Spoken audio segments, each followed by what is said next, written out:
Hey guys, this is Pat and welcome back to my channel.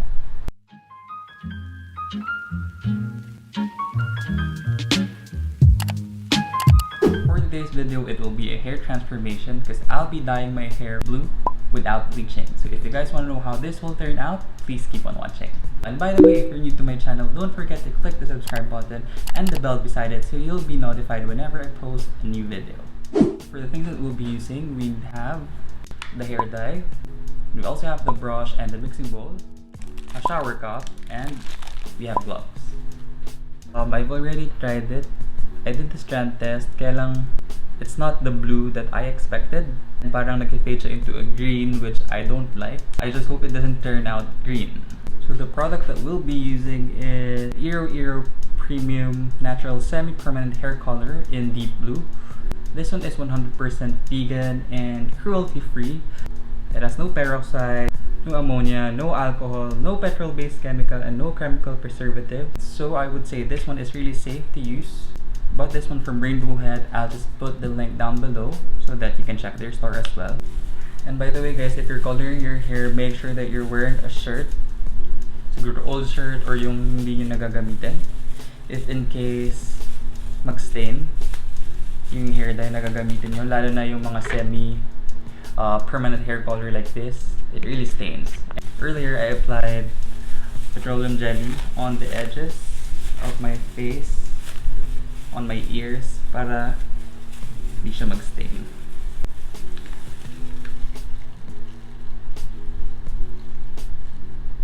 You have to pour it here. I'm not sure if I'll be using the entire pack. So maiksi lang naman yung hair ko. You have to section your hair so that it will be easier for you to apply the hair color.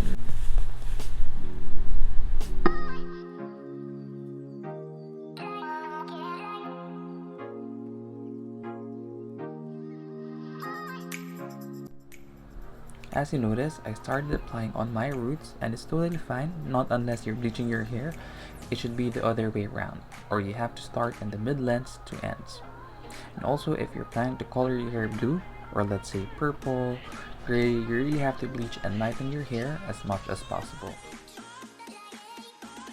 As for me, I didn't have to bleach my hair anymore because last December it has been bleached twice already, and a month ago I bleached it myself when I tried to fix my roots.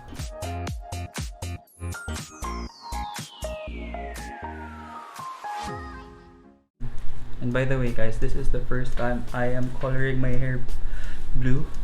Because usually din lang naman ako sa mga normal na blonde, ash blonde, medium blonde, or yung mga color brown. That's why I'm a bit nervous. Hindi ko din sure kung bagay ba sa akin. If this will fail, it's fine. I'm not going out anytime soon. So wala din akong makakita sa akin.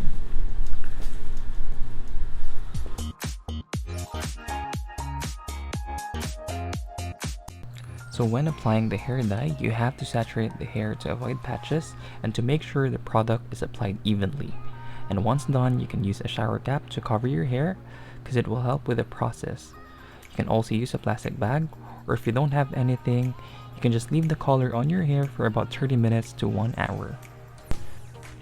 When rinsing the hair, use cold or cool water to seal the color and to prevent it from fading. So anyway guys, I'll be leaving it on my hair for an hour and see you guys later. Nice! So sobrang blue na ng hair ko. I actually like the color because I thought it's gonna turn out blue-green. And medyo parang royal blue yung naging color niya. And I really love the outcome and sobrang dulas pa ng hair ko ngayon. So tinry ko lang ayusin sa mirror, kaya lang medyo basa pa talaga, so I didn't style it yet.